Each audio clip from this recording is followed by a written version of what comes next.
It's a heavyweight affair, but it's missing some punches.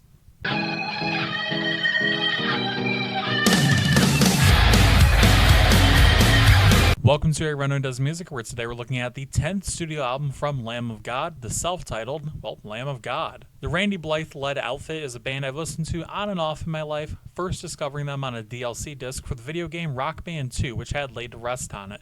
I really enjoyed the song itself, but upon digging into the band more, I didn't really find too much to warrant me putting them into my daily rotation, outside of that song and maybe Redneck. Over the years, up until their Duke EP, I've recently found out, I tried to keep up on a regular basis, but eventually gave up. That was recently until my friend Rod commissioned me to do this review, so here I am once more with some groove metal put in front of me. So, what'd I think about it?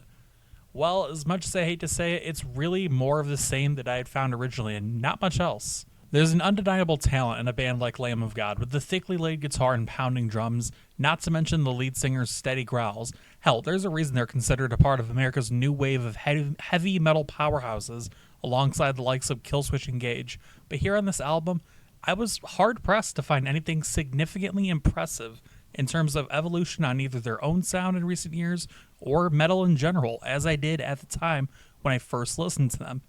I've grown in recent years to acknowledge that every genre at some point suffers from sameness, whether it be pop, metal, punk, indie, or others, but this album has a lot of moments that blur together. Early on, we get both Gears and Reality Bath, one after another, and if it wasn't for the introduction to the latter song, I wouldn't be able to tell a new song had started. The hushed spoken part in Reality Bath is a nice touch, but it just stands as a brief pause in the same sound curse that plagues this song. There is a unique section to be found in the album, though, with the two collaborative tracks featuring Jamie Jasta and Chuck Billy, respectively.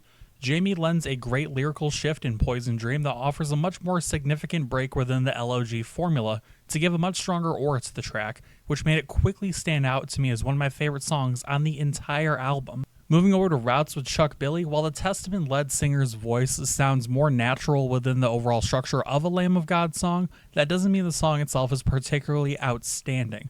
It's a fine song, an okay one, but in terms of the collaborative efforts on the album, it's outdone by Poison Dream, leaving it to fade into the rest of the songs on the album.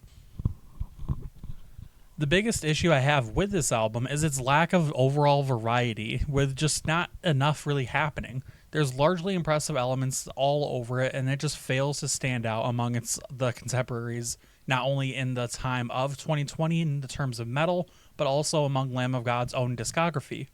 Going to 2020, we had albums such as Ozzy Osbourne's Ordinary Man or the Black Dahlia Murder's Verminium. Granted, those two examples are from different parts of the metal landscape, there's still a point to be made that Lamb of God just aren't standing as strongly as they could when it comes to other metal releases at that time. The point here is that this self-titled album lacks a pure identity found in the likes of Laid to Rest and 512, or the almost gimmick-like vibe that the band had in hits like Redneck. You kick the album off with Memento Mori, which has a strong feeling and carries itself with confidence for sure, but after that you get middling tracks in the likes of Checkmate, only halted by collaborations which only offer unique takes on this band's sound thanks to outside forces interjecting into the mix. Like I said before, Lamb of God is a talented band and is surely an all-time great for metal music due to legacy or consistency alone, but this album offers only what we've come to expect, with no truly impressive new elements. So, for these reasons, Lamb of God by Lamb of God gets a score of 7 out of 10. And that's the review. Let me know what you guys think down in the comments section below. Hope you guys are staying hydrated. Hope you're having a good day. I will see you next time.